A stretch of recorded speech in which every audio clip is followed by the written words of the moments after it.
News insider का खास programme Urdu खबरनामा देख रहे हैं आप। चलिए तफसीलात में जाने से पहले एक नजर सुर्खियों की ओर। ये खबरनामा आप तक पहुंचाने में हमारे साथ ताउन किया है खैबर सीमेंट ने। दिल से ही होते हैं इरादे चट्टान जैसे। दिल से बनी हर चीज पुश्तों तक चलती है, इसलिए खैबर सीमेंट का जर्रा जर्रा दिल से बना है, ताकि आप जो कुछ भी बनाएं दिल से बनाएं। खैबर सीमेंट, दिल से बनाओ। स्टेटहुड हमें चाहिए, ये जम्मू कश्मीर की आवाम के साथ किया हुआ वादा है, ये जम्मू कश्मीर का हक है। वज़ीर आला उमर अब्दुल्ला का बयान।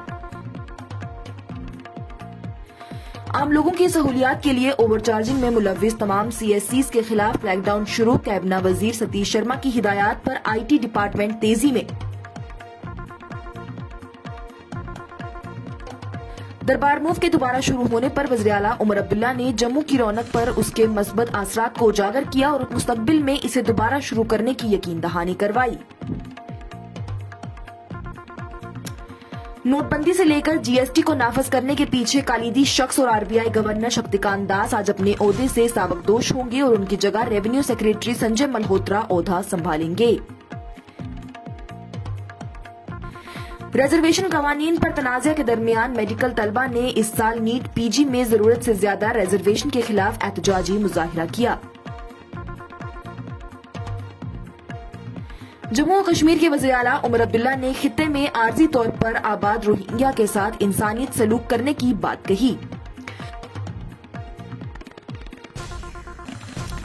और वज़ीर-ए-आज़म नरेंद्र मोदी ने खवातीनों को बाइख्तियार बनाने के लिए लाइफ इंश्योरेंस कॉर्पोरेशन की बीमा सखी योजना का आगाज किया। अब खबरें तफसील के साथ।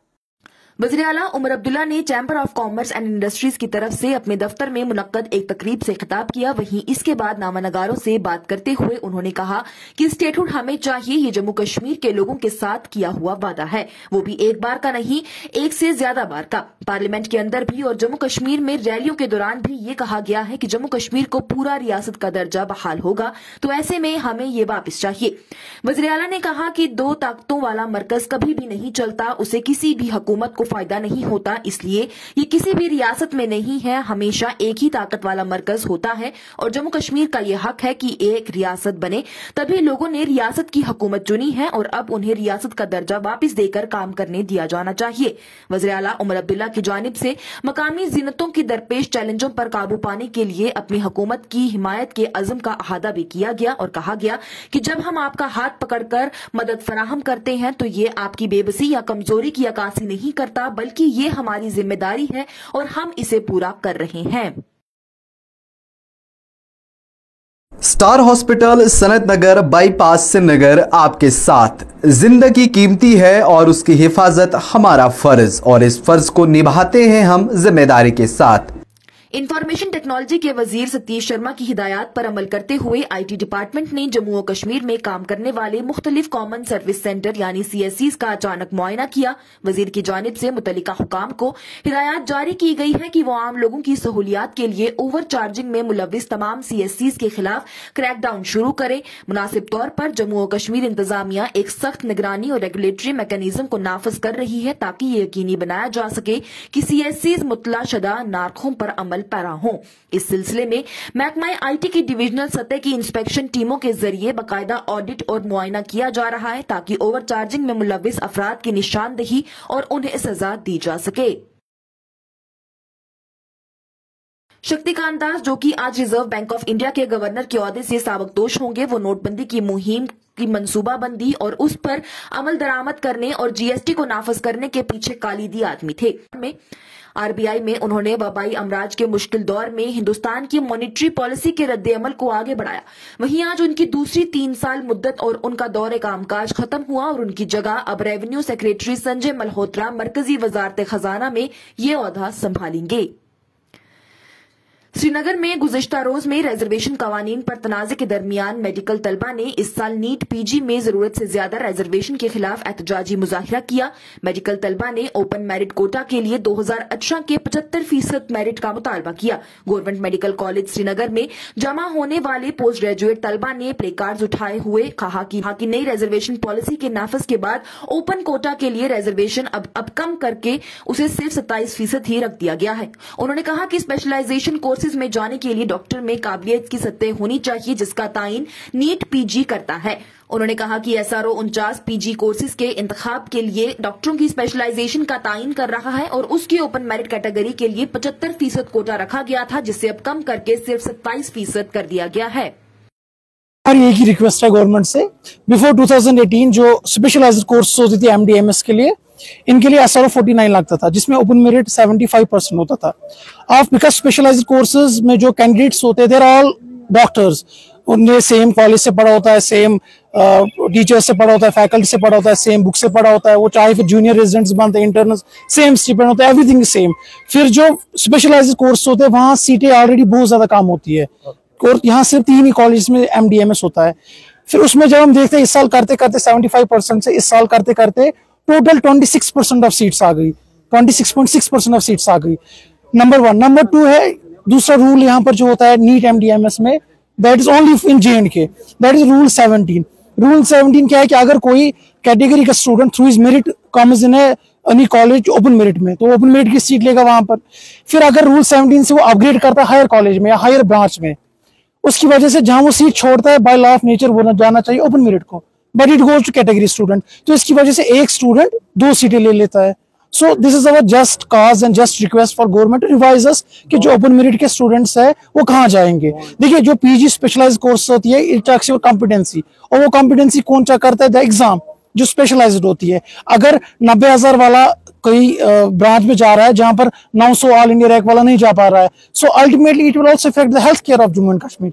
सो our these two are our main prime concerns कि rule 74 like order should be enacted, जहां पर open merit is given, open merit 75% रखा जाए ताकि competent doctors go to specialized courses जो already कम है। जैसे हम pulmonology की बात करें, only 2 seats are in pulmonology है। so अगर dermatology में इस साल एक भी open merit का schemes में नहीं जा पाया, so where will the competent doctors go? This will also lead to brain drain। अगर आपकी demand constantly in touch with the administration, चाहे वो हमारे गवर्नमेंट साहब हो, we also sent delegations to various people in the government, so we are very positive हो with the government, चाहे वो LG साहब हो या चीफ मिनिस्टर साहब हो, they will listen to us, है ना। एक just cause या reasoning and logic से वो सोचेगी कि literally where will the competent doctors go? we are trying every means। देखिए ये सिट इन या मीडिया ब्रीफिंग का जो आज रीजन है, देखो ये हमारा काम ही नहीं है, but we are forced to come here and talk to you people because these all open merit students are frustrated right now कि एंजाइटी लेवल डॉक्टर्स में भी बहुत ज्यादा इस वक्त, because where they will go, the question is where they will go, either it will lead to brain drain और it will lead to underemployment. Jammu और कश्मीर के वज़ीर आला उमर अब्दुल्ला ने कहा कि जम्मू खिते में आर्जी तौर पर आबाद रोहिंग्या के साथ इंसानी सलूक किया जाना चाहिए। जम्मू में नामानगारों से बात करते हुए वज़ीर आला उमर अब्दुल्ला ने जोर देकर कहा कि हुकूमत हिंद को रोहिंग्या मुसलमानों पर अपना मौक़िफ़ वाज़ेह करना चाहिए क्योंकि वो बेपनाह लोग मुश्किलात का शिकार हैं। उन्होंने अपने बयान में कहा कि ये एक इंसानी मसला है, मरकजी हुकूमत को ये फैसला करने की जरूरत है कि इस कम्युनिटी के साथ क्या करना चाहिए। अगर वो उन्हें मुल्क बदल करना चाहते हैं तो उन्हें ऐसा करना चाहिए, अगर नहीं तो उन्हें सर्दी और भूख का शिकार नहीं रहने दिया जाना चाहिए। उमर अब्दुल्ला ने मजीद कहा कि जब तक वो जम्मू में हैं उनकी मुनासिब देखभाल की जानी चाहिए, उन्हें यहाँ लाकर बसाया गया है और अब अगर हुकूमत हिंद ने अपनी पॉलिसी तब्दील की है तो वो या तो उन्हें ले जाएं या फिर जहां भी चाहे मुंतकिल कर दें। और वज़ीर आज़म नरेंद्र मोदी की जानिब से पानीपत हरियाणा में खवातीनों को बाइख्तियार बनाने और माली शामूलियत के अपने अहद के मुताबिक लाइफ इंश्योरेंस कॉर्पोरेशन की बीमा सखी योजना का आगाज किया गया। इज्तिमा से खिताब करते हुए वज़ीर आज़म ने कहा कि हिंदू खवातीन को बाइख्तियार बनाने की तरफ एक और मजबूत कदम उठा रहे हैं। उन्होंने मजीद कहा कि आज मुल्क आइन के 75 साल मुकम्मल कर रहा है। ये तारीख हमने मसवत और हमा गैर तरक्की को यकीनी बनाने की तहरीक देती है। साथियों, गांव में बैंकिंग सुविधाएं पहुंचाने में हमारी बहनों ने ही बड़ी भूमिका निभाई है। आप कल्पना कर सकते हैं, जिनके बैंक खाते तक नहीं थे वो अब बैंक सखी के रूप में गांव के लोगों को बैंकों से जोड़ रही है। बैंक में कैसे बचत होती है, कैसे लोन मिलता है, ये सब कुछ लोगों को सिखा रही है हमारी माताएं बहनें। ऐसी लाखों बैंक सखियां आज गांव में सेवाएं दे रही है। साथियों, बैंक खाते की तरह ही कभी महिलाओं का बीमा भी नहीं होता था। आज लाखों बेटियां, उनको बीमा एजेंट, बीमा सखी बनाने का अभियान शुरू हो रहा है। यानी जिस सेवा का लाभ पाने से कभी वो वंचित रही, आज उसी सेवा से दूसरे लोगों को जोड़ने का जिम्मा उन्हें दिया जा रहा है। आज बीमा जैसे सेक्टर के विस्तार का नेतृत्व भी एक प्रकार से अब महिलाएं ही करेंगी। बीमा सखी योजना के तहत 2 लाख महिलाओं को रोजगार के अवसर देने का लक्ष्य है। बीमा सखी कार्यक्रम के माध्यम से 10वीं पास बहनों बेटियों को ट्रेनिंग दी जाएगी, उन्हें 3 साल तक आर्थिक मदद भी दी जाएगी, भत्ता दिया जाएगा।